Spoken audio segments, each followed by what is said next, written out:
Hey everybody, welcome back to Esther's Eden. I'm Esther. Thank you guys for joining me today. So if you're new here, welcome to our channel. We have all kinds of stuff. So Fridays, I like to do a Friday chat, and today's chat is really just going to be an update. We have a lot of things going on the farm and a lot of things that are not going on the farm. So let's start with these seedlings behind me. These peppers right here are the ones that we're doing with our little pepper trial. Oh my goodness, and look at this. There is a flower on this pepper plant. Well, that's kind of crazy. So we started these all the way back in February, and the goal is to figure out if this method, starting them really soon, is worth it. So I think we may have our answer here. This is kind of crazy. I will probably go ahead and pull those flowers off. I don't really want them flowering until I put them into the greenhouse, and it's way too soon. So these are the peppers that we started just a few weeks ago, and they're doing great. They're about not quite ready to be transplanted into their own little pots. We'll wait till they have their first true leaves, but they are doing very well.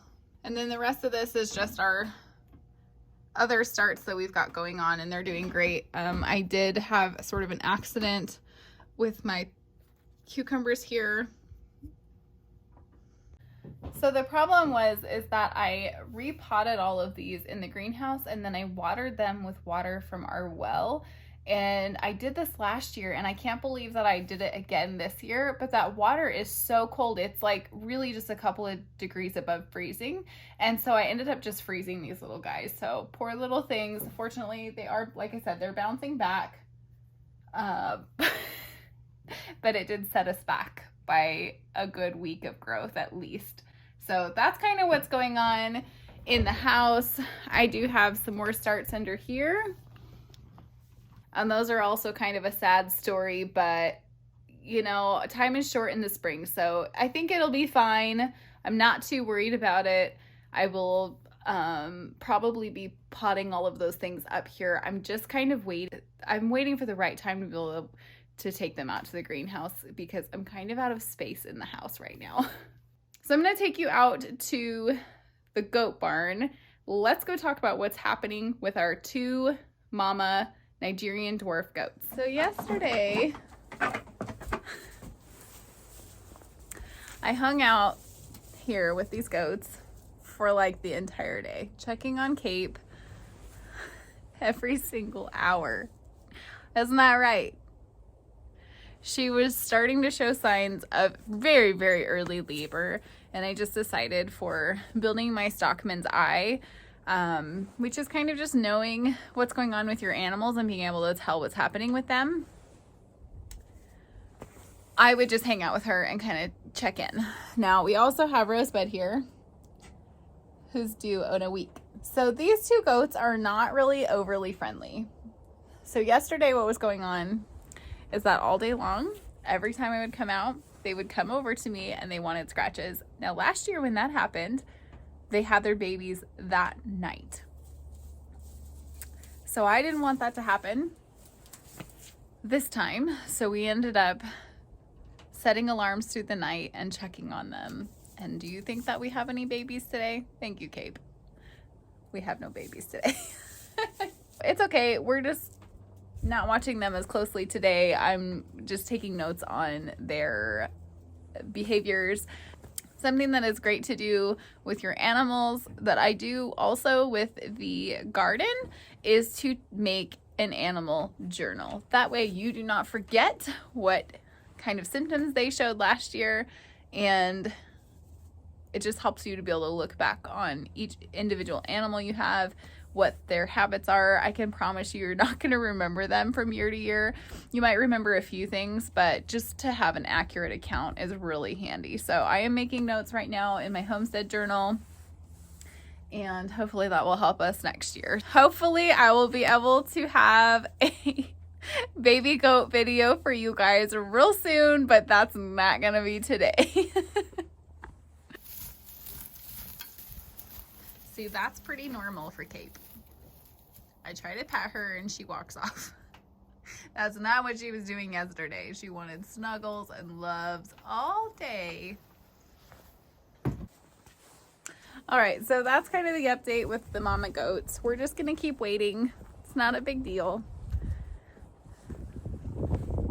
They can go late, and remember I said before that I don't have confirmed breeding with Kate. So she was in there for a whole month, and that's when I saw her get bred. But I do have confirmed breeding at the end of the time. So she could go an entire month from now. So I'm hoping that's not the case. Rosebud, however, I had confirmed breeding with her right when I put her in. So I'm not, like, her due date's probably very accurate. So now I'm gonna take you in the greenhouse, show you what we got going on in here.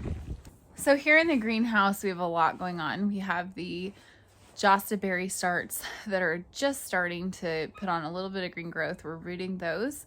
We have some starts that we took last year from our lilac. Those are starting to come alive.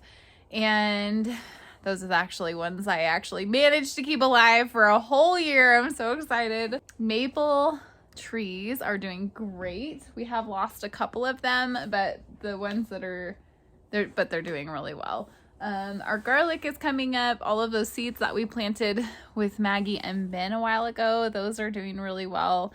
Those are all coming up, and hopefully as these temperatures keep creeping up, we will be able to be eating salad out of this greenhouse soon.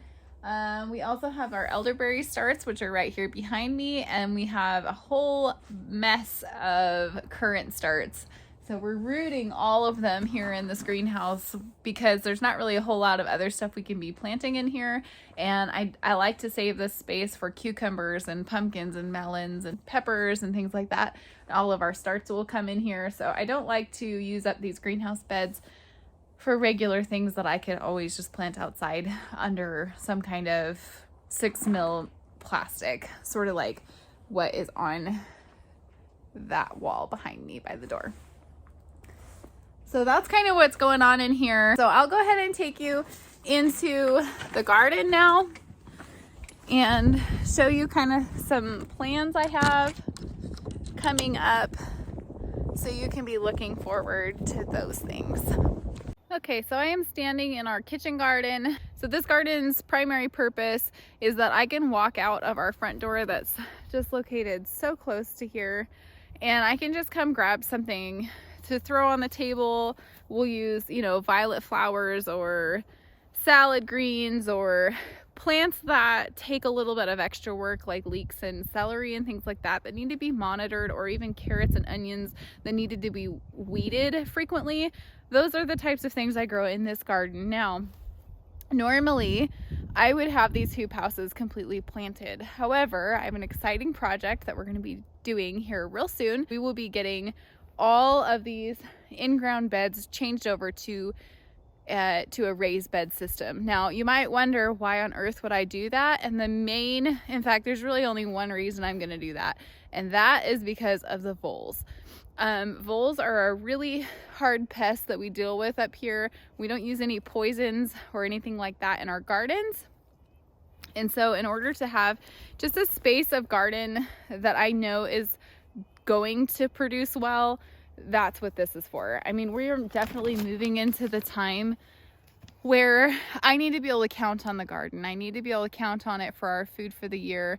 And right now I'm losing so much of our crops to the voles that it's just very frustrating and discouraging when you plant, a 30-foot row of garlic, which is supposed to deter them, and instead they eat it. That's what we're going to be doing in here. I already have the design, which I'll be sharing with you guys here in the next couple weeks.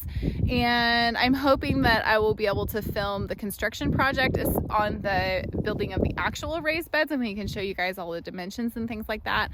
But I will definitely bring you along for filling them and all of that. If you guys are local to the area and you actually would like to participate in this build and help us get this in the ground, please leave me a comment down in the comment section, and I will have information up on that real soon, how you can be a part of that project. So in this garden back behind me, the main things that we need to do are we need to clean up our wood chip paths and then also add some more compost to just a couple of the rows that we didn't get finished in the fall.